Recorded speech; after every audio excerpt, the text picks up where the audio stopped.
تو اس زمانے میں مامون نے بھی ایک شادی کی تھی جو ایک یادگار بن گئی تھی. یادگار کا مطلب کیا ہے؟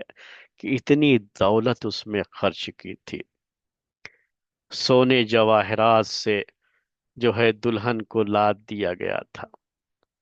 جو لوگ وہاں پر آئے تھے، جو ان دعوت کے اندر، ان کو بھی جو تحفے تحائف دیے گئے، اتنے مہنگے مہنگے یہ تحفے تحائف تھے کہ اس زمانے میں بڑی رقم اس کے پیچھے خرچ کر دی گئی تھی. یعنی بڑی رقم کا مطلب یہ جو تھوڑا زیادہ نہیں ہے، یہ یعنی تصور سے آپ کے کہیں زیادہ جو ہے. اور بے دریغ کہتے ہیں اردو میں اس کو، بے حساب پیسہ پانی کی طرح اس میں بہا دیا گیا ایک معمولی شادی کے لیے. تو یہ مامون رشید سے ایک کام بہرحال یہ بھی ہو گیا تھا، ایک شادی اس نے کی. اور یہ حسن بن سہل کی بیٹی تھی.